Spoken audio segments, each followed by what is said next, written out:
Perfect. All right.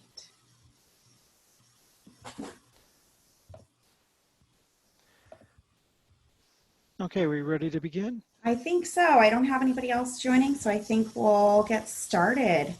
All right. Thanks so much for joining us today. For those of you that are joining us, we have Chris Townsend here, and he has been with Suncoast Credit Union for 18 years, and he started his career as a teller. He is also a loan officer, corporate trainer, and youth marketing manager. He has been a guest speaker for quite a few colleges and created the first banking food truck.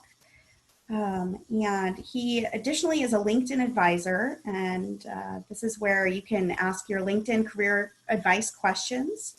And then prior to Suncoast, he worked with City of Safety Harbor in Pasco County Recreation and the YMCA creating sports programs for kids. So we will hand this session on over to Chris and he can get started.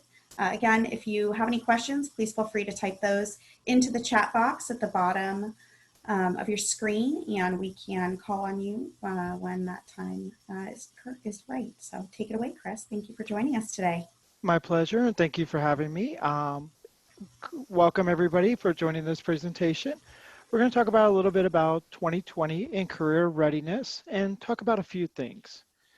So first thing, my agenda is going to be about the career vision. What is your personal vision? What are you looking to gain in your careers? Resume design, how to stand apart from other resumes, job searching and the importance of it, interviewing and networking. So get into career vision. I know you guys know what you want to do in life, and some of you may not know already. But what I want you to think about is, what are you going to do to set yourself apart? One of the biggest challenges I have is I've hired over 1,000 people while working at Suncoast. And every single time I ask everybody has, let me say this, everybody has the same answer. I don't know this job, but I'm a fast learner. I am still waiting for the day that somebody tells me they're a slow learner. I'd probably get them a job right off the bat, for being honest. We all have learning styles and we all think we're fast learners, but we do learn at different pace. So when recruiters like myself or my team looks at applications, how are you going to set yourself apart? What are you going to do to stand out? This is going to be very key. I spoke to a person that was actually a recent FGCU graduate who's looking to get into the technology field. And when we look at fields, we look at the whole field as its whole. A lot of people I mentors trying to get into HR field. Okay, well, HR and technology have a lot of sub areas. Technology, I was asking him, are you looking for IT security? Are you looking for cloud-based technology? Are you looking for more front desk computer technology, fixing computers and that? HR, same thing. HR is a department, but there's sub-departments. So when you focus on your career search, focus on those certain little areas. Those sub-departments like HR being town acquisitions, payroll, benefits. Another one's a really hot topic today is culture, the culture managers. Where are you going to be to get into that position? Then tailor your application or resume towards that position. Don't keep it the same. What are you going to do to set yourself apart? Resume designs are very important. Most people know the standard design, the standard resume. Summary, highlights, experience, education, all parts of resume. A lot of recruiters will tell you nowadays that the part about summary is going to be mixed answers. Some recruiters like it because they like to know what your past experiences are or your objectives. Some recruiters will say, you know, if it's not there, it doesn't need to be. And I will be one of the people that say, I tend not to look at the summary section. I will also tell you, when you're creating a resume, resumes are for hiring managers. They're not actually for the recruiters or things of that nature, where most people don't realize. The reason for it is, if I ask you guys to think about, are resumes inflated? Meaning, Do you think that people are completely honest with their resume, or do you think that they kind of make themselves sound better than what they are? Most of you will say they're inflated. Actually, 65% of all resumes are inflated, or you can say the word fake. So resumes are great for hiring managers, but when it comes to recruiters, they tend not to look at it. I'll give you a difference between what recruiters like and what hiring managers like. So a resume that may stick out to, this would be a sample resume. I am a custodial engineer for a $10 billion company in charge of the day-to-day operations of the organization. That's a resume. An application will say, I am a janitor in charge of cleaning the floors, mopping the window, or washing the windows, um, taking out the trash on a daily job. Well, as a recruiter, if I'm looking for the person to clean my floors, wash the windows, take out the trash, that's the person I'm looking at. This is where the resume and application are totally different, and most people don't realize. I will also tell you this. One of my recruiters will tell you if you ever fill out an application and you put down see resume, see resume, see resume, see resume, his first answer will be see the door. He's not going to take the time to look at an applicant's application if you didn't take the time to fill it out. So this is a standard. This one we've seen 1,000 times a month. Really kind of normal. Everybody knows what to look for. You've seen this layout. Ones that stand apart are be unique. These will get hiring managers to stop and say, wait a second. Wow, work experience on Robbie stands out. Frank's, what's this column on the right? This is my kind of structure. This is what I'm doing well at. Oh, so he's really good at these fields. Interesting. So if I'm looking to hire somebody based on these skill sets on the side of on Frank's, I may go with Frank just because of that. Now, Frank could have a standard normal resume and it wouldn't show this, but this is something that will stand out to a hiring manager, be like, ooh, this is a little added bonus. This is where I talk about what are you going to make yourself stand apart. This is once again taking the resume aspect and gearing it towards the position. Each position has to have its own resume. If you're applying for multiple different types, they each need to be geared to that one area. Okay, so let's talk about social media. A lot of people do different ways of connecting through job fairs, job boards, company websites. Um, at Suncoast, we get over 20,000 applicants a year. That's a rarely small number compared to a lot of other organizations, but it's also, I have I have two recruiters now. I'm about to hire my third recruiter that work for me. So they're the ones that look at every single application that comes in, and grant you, they try to hit every one. The best way to stand apart is to connect with them personally. I did a post on my LinkedIn recently about connecting with recruiters. Even though the market right now is what it is, where there's not many jobs out there. Earlier this week, I posted that corporate recruiters, like my two employees, are still looking for the next employee. They're still connecting. So they've been reaching out all week and a couple weeks now, trying to find new people for their positions. Today, we posted roughly 35, 37 positions online of jobs we're starting to hire for. Now, our start dates are still TBD due to COVID, but we're starting the process. But here's the key. Just because the application went up today didn't mean we actually started the process today. We started a while back. People that have connected with me on LinkedIn, they're going to get first shot because I've already talked to them. I already know what they're looking for. They're going to stand out. This goes for you. If you don't have a LinkedIn profile, you should create one. This is your virtual resume. You should also look at people in the organizations you want to work for and connect with them. They're going to let you know when positions come available. They're also connect with their recruiters. The recruiters are going to be able to say, hey, I saw this in your background. Would you consider this when a position opens? So this is a great way to get yourself ahead of the curve. Always know positions do not always appear right away. A lot of times, I can give you an example. I know 4 in my head right now that are not on my job boards, but will be coming up in the next few weeks. These are these are things recruiters know that applicants don't. So once again, the importance of getting in touch with us early. I do want to touch base on job fairs. Job fairs are a mixed bag. I'll be the first one to tell you that they do have some advantages and disadvantages. Very few job fairs do produce results. They do produce little short-time jobs or gig jobs are very well. But if you're looking for those long-term careers, it can be sometimes harder to get with a job fair. Social media as itself is a hot topic. Do recruiters or hiring managers look at your social media before giving you a job?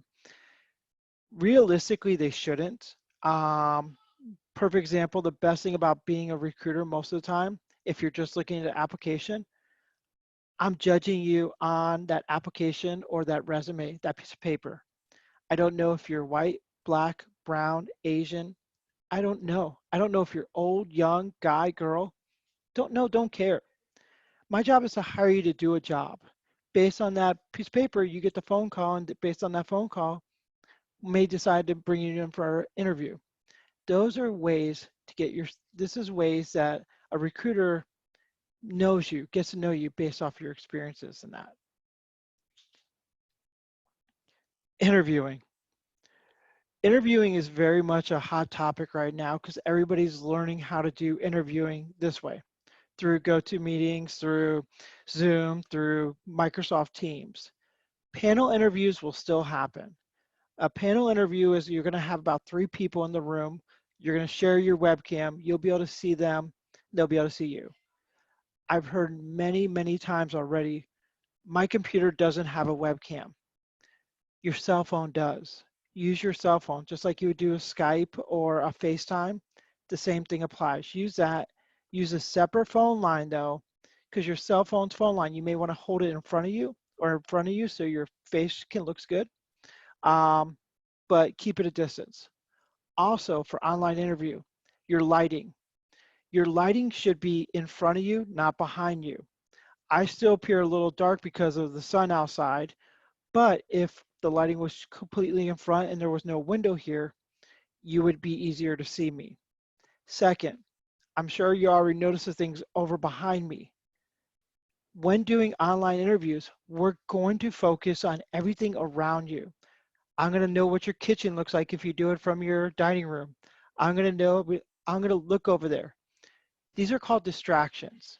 Just like in an interview, you should wear basic colors, your grays, your blacks, your blues, your browns. You want to keep normal colors. You don't want things distracting you from an interview. Anything that distracts the recruiter from the applicant will be a second you lost an interview for them to judge you or know you. Watch your body language too. We're going to watch your eyes. We're going to watch your everything you do, the way you act towards this interview, and we're going to keep an eye on it. Best thing I can tell you also is take your camera when you post it up there for them to see it, make it so you don't see your own self. Only look at them. Because when you look at yourself, you're going to be like, oh, my jacket. Oh, wait, my collar right here. Let me fix this. And once again, I don't want to wait as a hiring manager or recruiter for you to fix yourself when if you weren't looking at it, I wouldn't even notice either. That's the honest truth. Panel interviews, you're going to have probably 2 people talking or even individual interviews where you're doing one-on-one or one-on-two, where 2 people talking and 1 person staying quiet. The person quiet is probably going to be more the person that's going to make that final decision. I'll let you know that. But don't worry about that person. It's not that they're judging you. They're just letting their other employees run the interview and they're going to come back with the questions. Be prepared. A lot of questions are going to be based around the position you're applying for. Be prepared to answer those questions and know what those answers are. Websites like Glassdoor and sometimes Indeed has them where they have sample questions that company has asked before in the past. use those. Those will be a great way to get yourself noticed. Also, Google. Google will tell you what the top 10 questions for that type of career field is. Know your answers. Don't read the Google answer course. Come up with your own answers in your own terms. You definitely don't want to sound like a robot. We can always tell who's being fake and who's being real. Don't be afraid to show your passion. Passionate employees have a better chance of getting that job than non-passionate. At the end of the interview, get their information. Once again, this is where you can connect with them on LinkedIn, but also send a thank you email or a thank you note.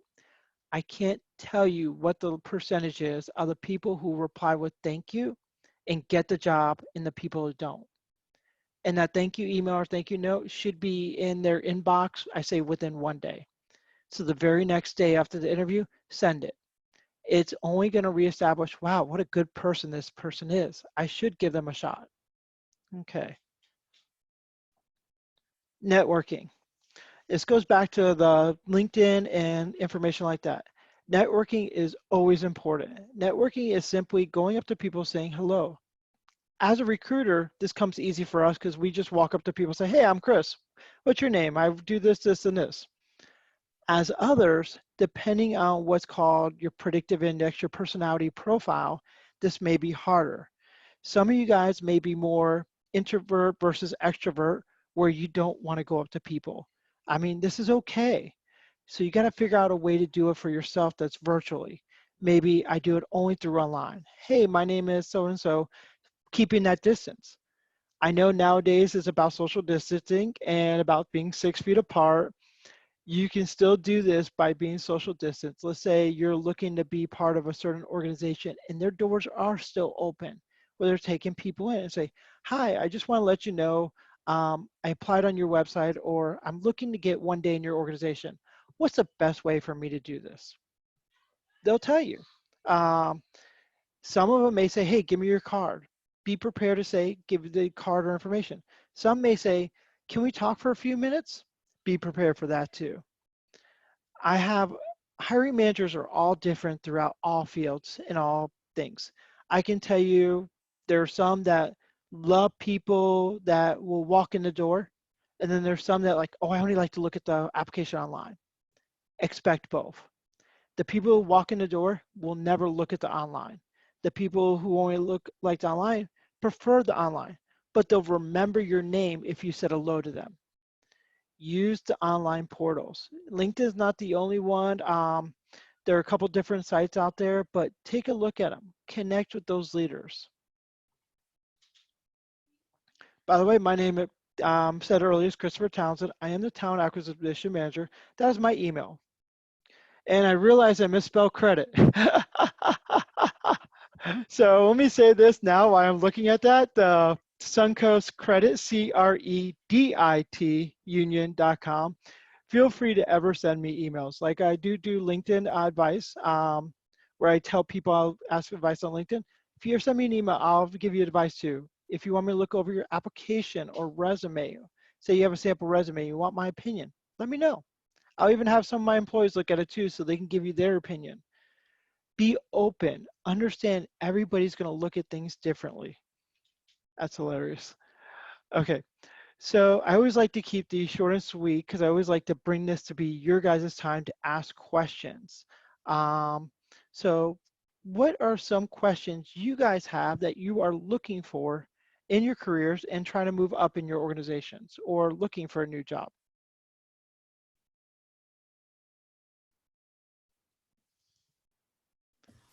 So just a reminder, if you guys have questions, currently you're muted. Doesn't look like there's too many people. So if you want to just kind of speak, that's perfect. Just don't forget to unmute yourselves, or if you're more comfortable, you can type a question into the chat. While you guys are thinking about a question, Chris, would you maybe speak a little bit to the variety of positions that you have within Suncoast Credit Union and what those opportunities look like right now? Sure. Depending on your guys' career fields, we have trust and investments, which is going to be our financial services assistant, financial advisors, future people wanting to get into that area. These are going to be your 401ks, your 403bs, your Series 6, your Series 7s. We also have senior QA of automation engineering. This is going to be your Azure, your cloud-based programs. Where, like I said earlier, we are looking for somebody in HR recruiting talent aspects. We are also going to be growing our facilitator training department very soon. There are going to be more positions in there. We have positions in branches open. We have positions in interactive teller. These are our virtual tellers. One of the good things we were prepared for when this virus happened is our ATM machines, a lot of them have been transferred over to our interactive machines, meaning if you touch the ATM screen, a teller would appear. We started off with this about 3 people about 3 years ago. Now we're over 150 people, and right now, because of our branches being shut down, we have roughly 200 plus people working on our ITMs to help people out through different areas.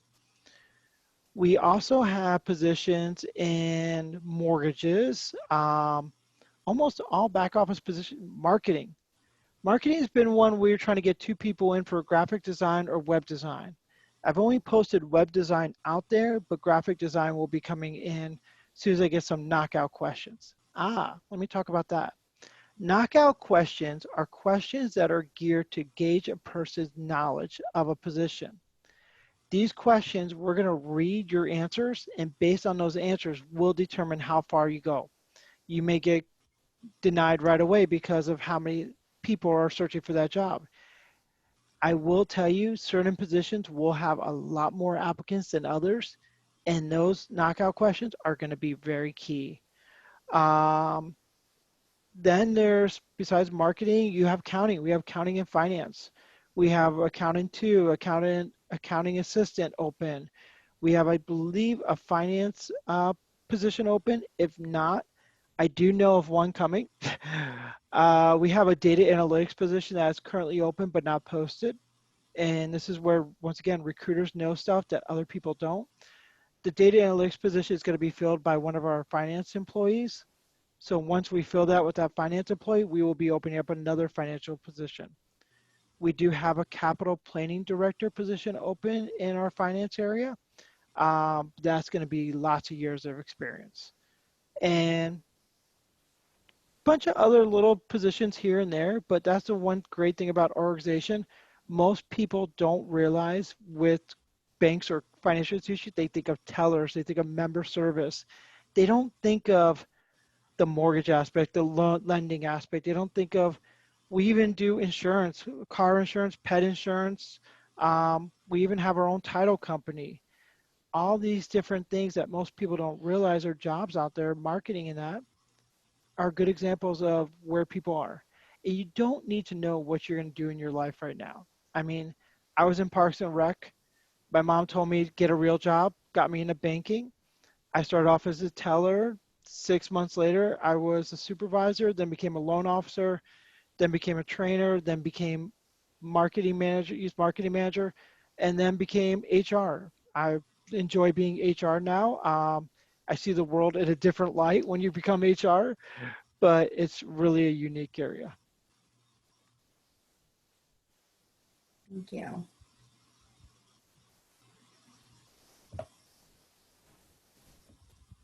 Okay, any questions? Yes, I have a quick question for you. Does years of experience, is that an automatic disqualifier on applications? Because I see a lot of entry level positions that are asking for 3 to 5 years experience. And me personally, I wasn't sure, like I came into college as an engineering major, so I wasn't sure what I wanted to do 5 years ago. So I don't have all that experience. Great question, Colin. Uh, it's definitely going to be, when we look at qualifications, we're not looking for 10 out of 10. Let's say there's 10 things that requires you to qualify. We're not looking for 10 out of 10. 7 out of 10, 6 out of 10 is more the norm. Years of experience, most positions, no. Most positions, unless you're getting up to the director level or things of that nature, you're not going to need the years of experience. The entry-level positions or the positions in that career field that are just considered the starter may not be an entry level. Those are going to be not years of experience. It's going to come down to education. I always say there's 4 types of employees and 4 types of applicants. Let me say it that way. One applicant is the McDonald's applicant. A McDonald's applicant is a person that's never done the job, doesn't have anything experience-wise whatsoever. Then there's the McDonald's applicant with a college degree. This is a person who's never done the job, but does have the college degree, so that puts them a little bit different. Then there's what I call, because I'm in the banking world, the banker. The banker is a person that has experience, so they're a little bit better than the McDonald's applicant, but they could be kind of equivalent to the person with or without the degree, depending on the field. And then there's the banker with the college degree. Now, usually when I give these examples, I usually say, do you pay all 4 of them the same? Because usually I'm talking about pay to current employees to help them understand. And to give you guys an idea there, no, you wouldn't pay all 4 the same because they all have different experiences. One doesn't have any experience, one has experience, one has a college degree, one has experience with a college degree. So they're all different. As for you, I'm assuming you're getting your degree or have your degree, once you have it, you're more than fine. What I would tell you to do is tailor your resume no longer based off of your past jobs, but based off of what you've learned in college towards that career field. So some of the key points of what you've learned in college will now be your experience for getting that job in that field. Thank you for that. That clarifies a lot of things. My pleasure. Anybody else?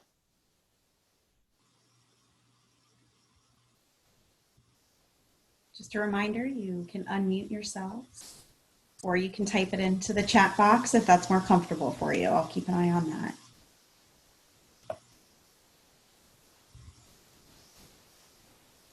Quiet group today. If no one else has a question, I have one more. Go for it. Are all the positions that you mentioned and talking about that are going to be coming open or already are open, are those all entry level? Most of them are. Great question. Most of them are. Some of them are. When you see the words like director or manager, things of that nature, probably not. Those are going to be based off experience in that field. Most positions are going to be entry level. Even my HR talent position that I have open, it asks for years of experience. The last person I brought on the talent had no experience. I'm looking for somebody that understands that communication is key. And this is where I'm really big on communication. When people do not actually know, perfect example, I ask you a question. If I don't hear an answer back from you, I'm going to start thinking in my head what possible answers they may come up with. I need my recruiter to come up and say, hey, okay, got your question. Maybe I don't have an answer for you right now, but let me look at it. Or be like, I'm working on that, or here's your answer. I'm looking for those things. I don't want people to come up with their own ideas in their head. I want to be able to get the responses quickly. So my newest recruiter actually came over from our interactive teller area. It's the first person we've hired into HR recently that wasn't from outside our organization. With HR, I tend to also look mainly outside to get people's different views. Everybody has a unique experience they have, so I like to bring people in from the outside when it comes into HR. I see a question from Paul. Do you guys have internship programs in the summer? We did. I'll be the first one to say we did up until last week. Up in 3 weeks ago, we had roughly less than 70 people actually working remotely from their houses. Now our number is over 1,100 people working remotely in our organization, which has made it hard for us to do an internship program this year. The departments that we're going to do internships, our mortgages, our finance, our trust and investments, our marketing, we were going to do college and high school internships. However, with all of them also working from home, it made it an internship not valuable. It was going to be more of you come to the office and scanning documents. That's not an internship.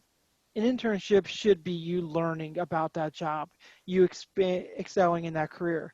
And the only way to excel in that is to be there with everybody and to do it. So we had to swallow a big pill this year and postpone our internships till next year. We were going to bring on about 12 people for our summer internship, but unfortunately we had to postpone it.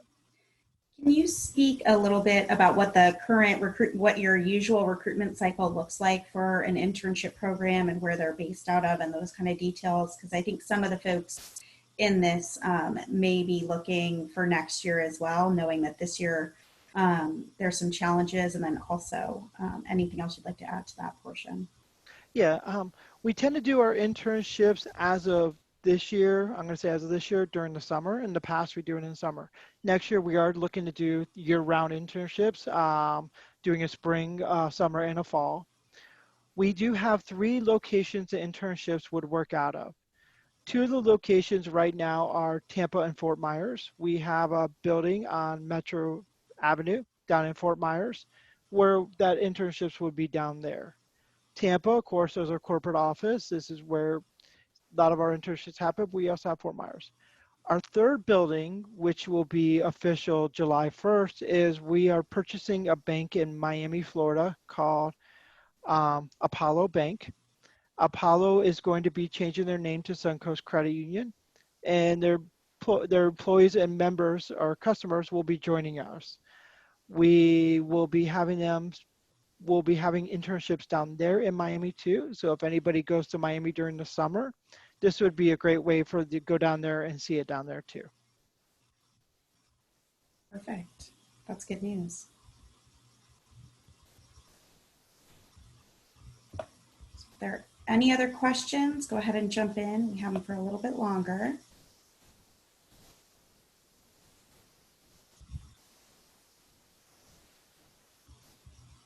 So I have questions that I can ask kind of on behalf of some of our colleges, but I hear you kind of talking about a lot of those transferable skills. And I think given the impact that COVID has had on industry right now, I wondered if you might talk about how students can really leverage, some of the opportunities that are out there right now in terms of, taking this time to learn digital competencies and how they could really find the silver lining and make themselves a more competitive candidate moving forward. Because I think we're all in industry wondering what this might do to candidate pools long term and what skill sets are going to be required kind of moving forward. So how could they make themselves better for future opportunities right now? Yeah, and it definitely the markets plays a key role, and especially because of COVID. If you would have asked me 4 months ago, if you didn't have a job, it was almost as if you didn't try, because almost anybody could get a job anywhere because there was so lack of candidates out there. Now with 22 million unemployed, it's a whole different thing. I would tell you keep learning. I'm about to make a post on LinkedIn today about what I've learned in LinkedIn. A lot of stuff I already knew, but other things out there. School, FGCU, what have you learned there? Keep learning there. Keep taking other courses. I'm posting a bilingual recruiter. Yet during this time, learn a second language. This is a perfect time to make yourself set apart by learning a different language. If somebody comes to me and goes, hey, I know a little bit of Spanish, número la cuenta, la firma, la fecha, things of that nature. ¿Cómo está? Parlez-vous français? Francais Deutsch? Maybe it's different languages you learn that can help you set yourself up. This is the time to learn. This is a perfect time to get yourself in the position to educate, to make yourself stand apart. Once again, 22 million people are unemployed. The pools out there are going to be huge when all companies start to open up. But the question is, what companies will come back and open up? What positions will still be there? This post-COVID-19 is going to be interesting to see. I would challenge you guys to get to the part where you read a book once every couple weeks. I'm a big person that reads books. If I was at my desk in my office, you'll see a ton of books behind my things of the books I read. I'm a person that loves to know the 5 generations in the workplace and how they impact each generation. Um, get to know predictive index. These personality assessments, you are going to be kind of judged about it. It's going to tell you a little bit about how we learn and review you guys and look at you guys, but it's also a way for you to understand how to communicate with those other people out there. And the communication skills are going to be key. Some people are, like I said, introvert versus extrovert. Maybe now's the time to practice talking to people and practice getting yourself better. Perfect. I also think it's a great time to, look into what your learning style is and really, dig into how you use that to communicate with other people. Because Chris, you've mentioned that communication is key. And I think moving forward, those skills and mastering, understanding how people understand you and how you can communicate better with all different types of people is going to be key in any industry. Um, Yes. so just a plug. Yeah. All right. Go ahead. I was going to say, did you have any other questions? I mean, I can pepper you with questions all day, but I want to be respectful of your time. I guess I would just say that, right now I think we're getting a lot of questions from students about the future. And with that being so unknown, you've kind of spoken to some industry shifts. I think the potential of having, a 22 million person unemployment, unemployed population is a scary prospect. But what kinds of activities or clubs and other things can students do while they're in college to really distinguish themselves? Like what kind of clubs or leadership roles on a college applicant's resume would you be interested in looking at, moving forward? Like what types of those? I know a lot of clubs is going to be huge. Once again, from the networking aspect, getting to know other people, finding out those careers, other things. Um, I tend to look for people in leadership. I know Hertz is another one big down there in Fort Myers. I know they tend to recruit a lot of people based off the clubs and the leaderships. They're part of those clubs. Because reason why you want to join these clubs and reason why you want to become more leaders in it is shows that you're not just there to be there. You're showing you're taking the initiative. Initiative is going to be huge. Um, I would tell you there's no certain clubs I look at. I don't look at sports programs. I'll be the first one to say I've seen a lot of people say, I was a college basketball star. Great. Doesn't really help me with the field I'm going to work you in.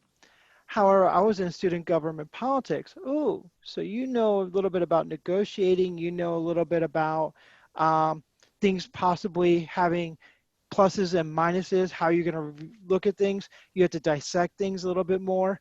Those areas, yeah, those are going to appeal to me.